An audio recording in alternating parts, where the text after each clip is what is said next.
On First Responders Night, the Bolts respond first. They pick up their 8th straight win at home. We talk about all of that and more, but first, let's play that music.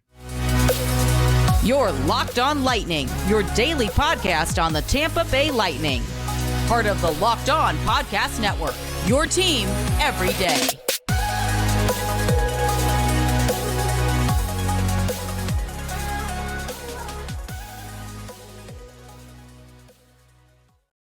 What's up, everybody? Welcome to another episode of Locked On Lightning, part of the Locked On Podcast Network. I'm your host, Adam Danker. I want to thank all of you for making us your first listen of the day. So we're talking about the win at home last night, 6-3 win for the Tampa Bay Lightning, getting their 8th straight win at home. Also being the first team to score, which when the Lightning score first this season, they are undefeated going into the first period, going into the first intermission, 15-0, and that brings them to 10-0. That brings them to 15-0 after taking the lead going into the first period. They notched 2 in the first last night against the Columbus Blue Jackets. That stretches their win streak at home to 8 straight. That also stretches their record when scoring first at home to 10-0. Like I said, when they go into the first intermission with the lead. And really the story of this game was not just that the Lightning won. It was the fact that they absolutely dominated the Columbus Blue Jackets, and this should have been no surprise. I mean, the Columbus Blue Jackets have just been absolutely abysmal this year. The biggest story in the offseason for them, of course, was signing Johnny Gaudreau to that big contract, a contract and a deal that everybody did not see coming. And it hasn't done, I think they've gotten worse almost. It has seemed, the Columbus Blue Jackets, always a team that is somewhat reliable in terms of, you're always going to get a good game out of them. And that hasn't been the case for the Blue Jackets when they have played the Lightning this year. 3 matchups this season, the last of which was last night. The Lightning sweep the season series, outscoring the Columbus Blue Jackets 15-6. And that by a score of 6-3. And that is the fourth time this season that Tampa Bay Lightning have scored 6 goals. The second of which against the Columbus Blue Jackets. Now, like I said, the big story of this game was utter dominance by Tampa Bay. I've always said on this show, when the Lightning are clicking on all cylinders, when they are the more aggressive team, they play like, or at least they pass the eye test of being one of the best teams in the NHL, and that was evident last night. Like I said, dominance in this game. The Lightning outshot the Columbus Blue Jackets 21-6 in the first period.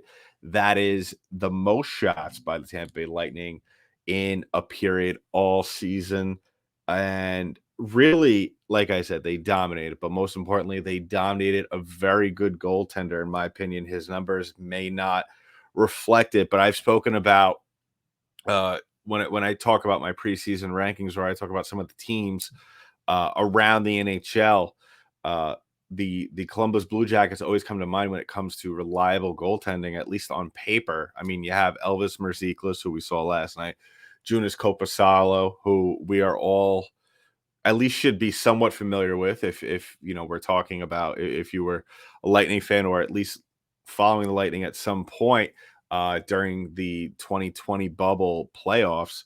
We all know what happened in Game 1 there. But Elvis Merzlikins has not really played like the goaltender that at least I have expected him to be this season. Last night, he was, like I said, simply just overwhelmed by Tampa. And, there comes a time, we always ask ourselves in these situations, was this bad goaltending or good offense?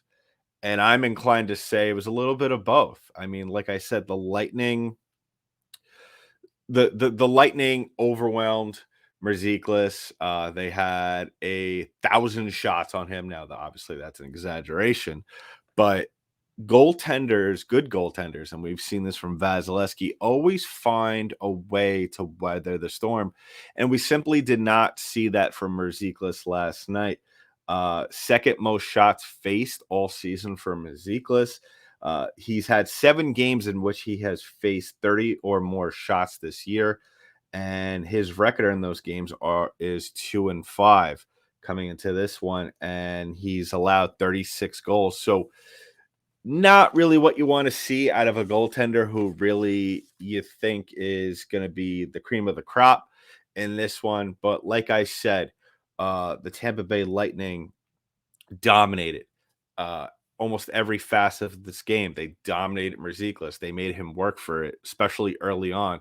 And that is what we have preached to just excessively on this show, because when you pepper the goaltender like that, and when I say that the Lightning and they've had their fair share of games in which they haven't done this, when you populate the net with shots, it's a good and it's a bad thing, because you could force low quality shots onto the goaltender, and that allows the opposing goaltender to really get into a groove early on. But last night, the Lightning did a very good job. High quality shots, high danger shots, and they really made Merziklis work for it. And it was a lot of times where Merziklis was, you could just tell in his body language, like I said, he was overwhelmed. The Lightning dominated this game, and they dominated in all facets. The special teams as well, 3 for 4 last night. That brings them to 28.1% on the season. That ranks them 4th in the NHL. They now have 39 power play goals on the season, which is 5th in the NHL. And if you compare that to how many 5-on-5 goals forced that they have, that brings them to 47% of the goals that they have scored on the season have been on the power play. And really, that has been the story in the last month, that the Lightning have been playing efficient. They've been playing efficient hockey up and down the line, whether it be in the faceoff circle. The Lightning have really done a good job of pretty much keeping themselves in the 50 percentile. Last night was more in the 60 percentile. Uh, and what that allows the Lightning to do, of course, is puck possession, puck possession, puck possession. So when you have those two things, when you're winning the faceoffs, you allow yourself to have more puck possession, have a higher number or a larger amount of time with the puck, and this allows you to really get your offense going. And we saw that last night on the even strength as well as the special teams. The Lightning have really done a good job since December of really doing that. And even if it hasn't always resulted in power play goals, what they've been doing is that they've been playing discipline, and that has really showed over the last month, like I've said. And even in this month of January, the Lightning have been playing well on the special teams, and really that has translated into scoring more goals. And really now their goals forced per game is up to 3.54, which ranks them 4th in the league. So not only are they showing record wise that they're, by jumping up the standings, getting closer to Toronto, inching closer to Toronto day by day, what they're doing is backing it up by really doing a good job of just doing what this team does best, and that is scoring goals. Right now, if you want to look at where they are in the division, uh, ironically enough, they're 3rd in the division in goals forced, which is kind of ironic to think about, because if you look at those other teams ahead of them, Boston and Toronto, no surprise there, but the surprise team, which we'll talk about later on this month, is Buffalo. So, that could be a team that we could look back on, down the road and say, wow, they really kept themselves in it, and really did a good job, keeping themselves. And a lot has been spoken about Buffalo, about how they've really surprised a lot of people this year. But the Lightning, again, doing a very good job scoring goals. Uh, their goaltending, not only Andre Vasilevsky, but as well as Brian Elliott, doing a very good job keeping the puck out of the net, giving their team chances to win, and vice versa, giving their goaltenders very good chances to go out there and play well. So we're going to talk about one of the top factors for this Tampa Bay Lightning team over the last month, and really the reason for their success. And this should be no surprise to some people, but it's their all-star forward in Nikita Kucherov. So we'll talk about that. Is he deserving of the Hart Trophy conversation? We all say that. I think a lot of people around the NHL thinking Connor McDavid, but the way Cooch is playing, we might have to reconsider that. So we'll talk about that in the second segment of this episode. But first, I want to talk to you about one of today's sponsors, and that is Athletic Greens. Now, I start my day every single day with just one scoop of Athletic Greens. And why? Because it is great for gut health. It supports better sleep quality and supports mental clarity and alertness. It's the one thing with the best things. Athletic Green uses the best of the best products based on the latest science, with constant product iterations and third-party testing. And the best part about it, for me at least, and I'm sure for a lot of people with the way things are, how expensive everything is that it costs you less than $3 a day. You're investing in your health, and it's cheaper than your cold brew habit. So right now, it's time to reclaim your health and arm your immune system with convenient daily nutrition.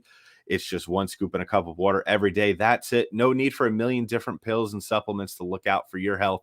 So to make it easy, Athletic Greens is going to give you a free 1-year supply of immune-supporting vitamin D and 5 free travel packs with your first purchase. All you have to do is visit athleticgreens.com/NHL Network. Again, that is athleticgreens.com/NHL Network to take ownership over your health and pick up the ultimate daily nutritional insurance.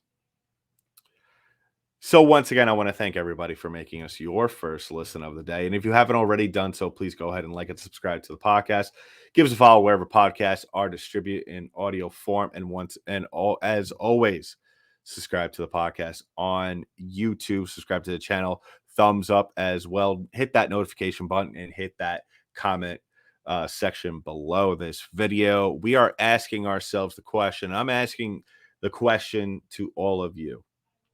Now, a lot has been made this year about Connor McDavid.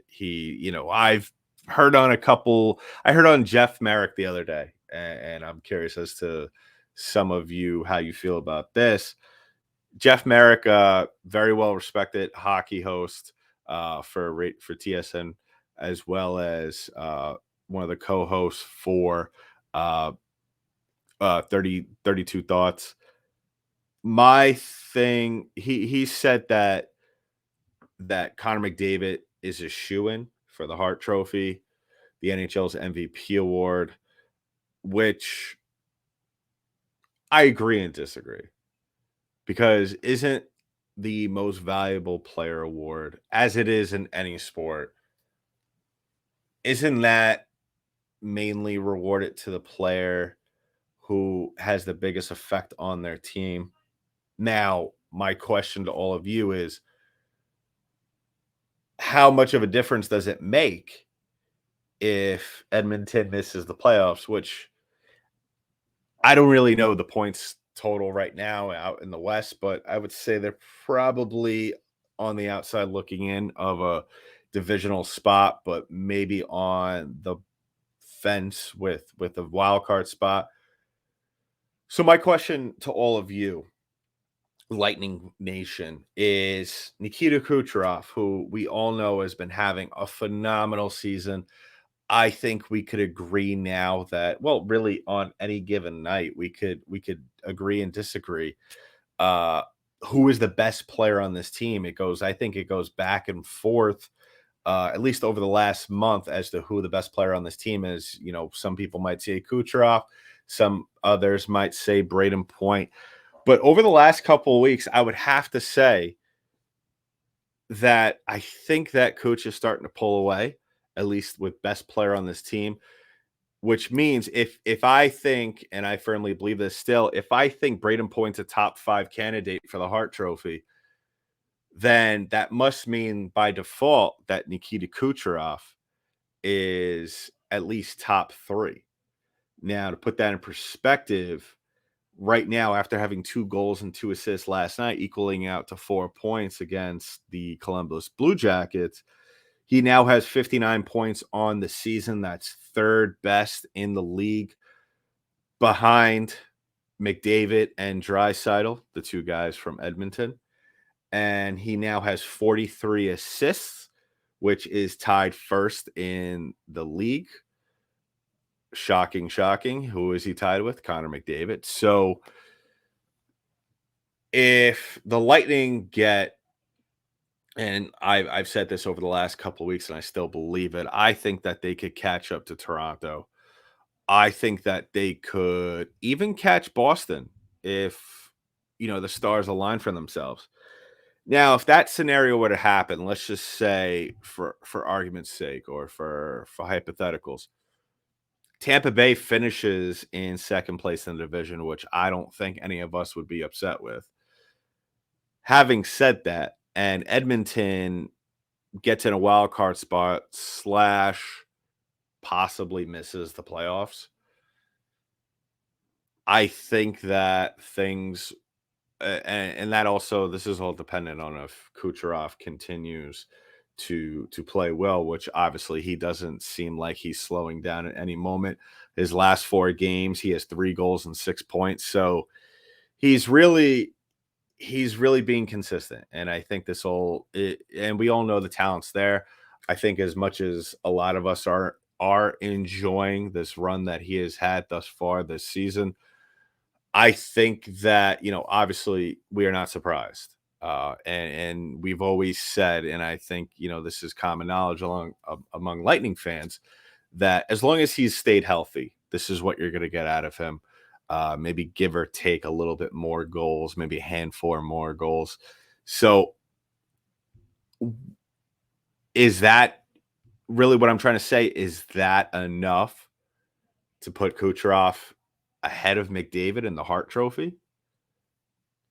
I think so. I think where these 2 teams now, if McDavid ends up scoring 50 plus goals or even hits the 50 mark, sure. I mean, you got to give it to him. I mean, that's still great. But at the same time, like I said, MVP, most valuable player, the player that is contributing most of their team's success. Now, at the end of the day, I might sound crazy for this, might sound biased, but I am also being rational and logical. Would you rather have McDavid score 50 points for you and you barely get into the playoffs by the skin of your teeth? Or would you rather have Kucherov hitting the 100-point mark? I would say probably I think at this point he'll get to 80 assists at least. Now he's at the 14-15 goal mark on the season. If he gets to 30, that puts him at 110. I don't see how you don't make the argument at that point in time, especially if those guys are within 10 points of each other at the end of the season. I think of, obviously, if McDavid, like I said, if McDavid has an insane year in which, he has 50 points, 160 something or 150, I'm sorry, 50 goals, 150 points, you got to give it to him. But at the same time, we have to take into consideration where these 2 teams finish. So I think at the end of the day, I think that at least for now, McDavid's got it. If the season were going to end today, of course, I think Connor McDavid is the MVP of the NHL. But at the same time, I firmly believe that Nikita Kucherov will will make some noise down the line and pick up his second MVP trophy as the season comes to a close and the Lightning enter the playoffs. So we'll keep an eye on that as the season progresses. I firmly believe that Nikita Kucherov should and will be in the Hart Trophy conversation as we get there.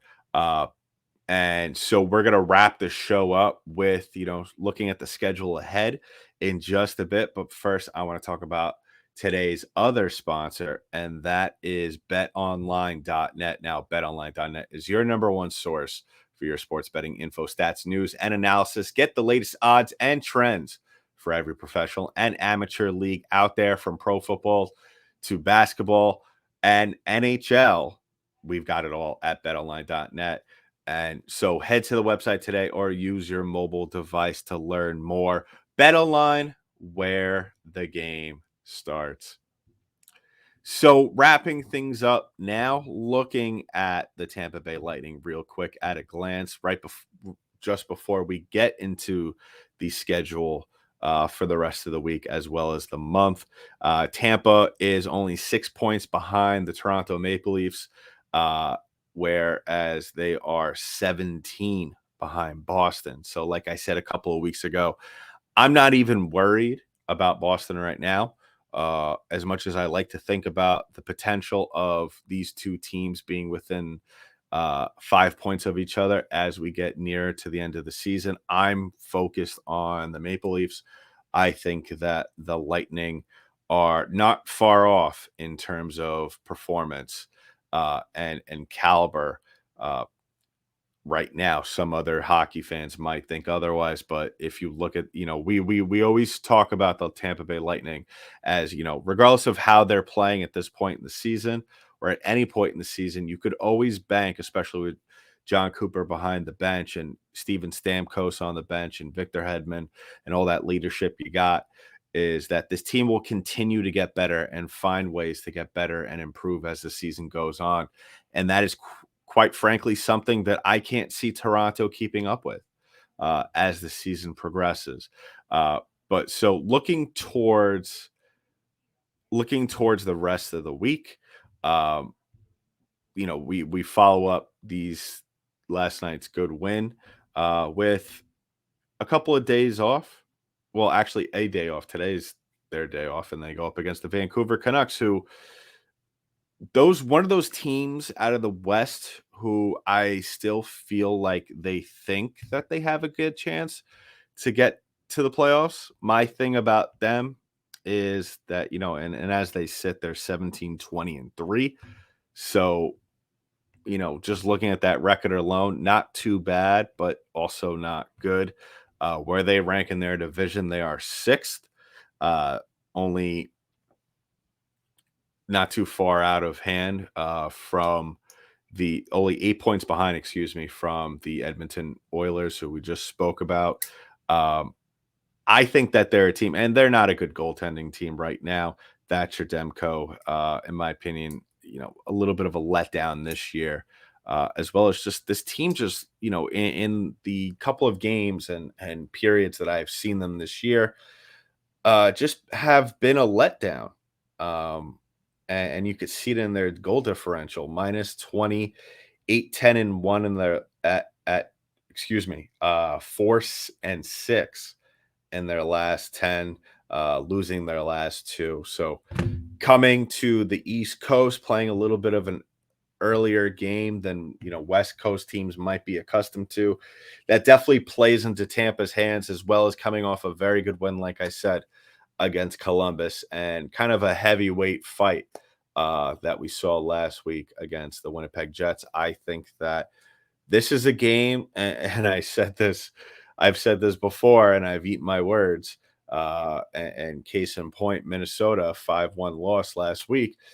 This is a game I fully expect the Lightning to win. I think that this, we will see some tough play and physical play from Vancouver, but the Lightning, like I always say, need to go out there and play their game. They need to allow their offense to be funneled through Nikita Kucherov and Braden Point. And those two players will open everything else up for the rest of the players on this team. Steven Stamkos, Ross Colton, who we finally saw score a goal in the last game, Victor Hedman, Mikhail Sergachev. Would like to see those guys get some points here and there. I would expect we see Vasilevsky tomorrow night. Like I've stated at the beginning of the year, I thought that, and when I say the year, I mean the new year, so 2023. I think this is when we're going to start to see John Cooper start to let Andre Vasilevsky stretch himself out a little bit more. And then we'll see Brian Elliott on Saturday against St. Louis. So keep an eye out for that. Yeah, Lightning playing some of the best hockey we've seen them play all season long. And we're expecting them to build upon that against some very good teams coming up. And speaking of good teams coming up, after the Lightning play a couple of games against Vancouver and St. Louis, we got Seattle on Monday, 4:00 start on the West Coast. And then they run into Vancouver again. But then you got Edmonton and Calgary, two teams who aren't exactly playing exceptional hockey this year. And when I say that, I mean measured up to expectations. I think that these are still obviously two very good teams, and teams that if you're not bringing your best game with you on that night, two teams that could definitely and could very likely embarrass you and run you out the building, especially Edmonton on that power play. And then the week after, you got Minnesota again, and then a team obviously we all have to circle this game on the schedule, and that is Boston. So a lot of a buildup of, if I had to say in terms of difficulty versus how Tampa has played over the last couple of weeks, I would say this is a solid 6.5 in terms of difficulty of a schedule.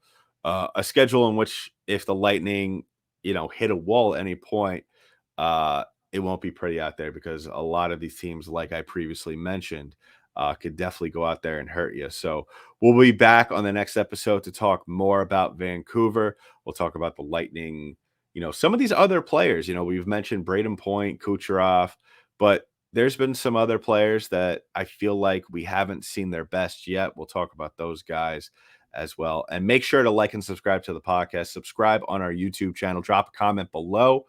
Do you think that we just saw an outmatched Blue Jackets team, or can the Lightning carry over this offensive production that we saw against Columbus into tomorrow night's matchup against the Vancouver Canucks? And does Nikita Kucherov belong in the same conversation, in the Hart Trophy conversation, with Connor McDavid? So definitely want to hear all your input from that. So in the meantime, that's been it for this episode of Locked On Lightning, part of the Locked On Podcast Network. I'm your host, Adam Tanker. I'll talk to you next.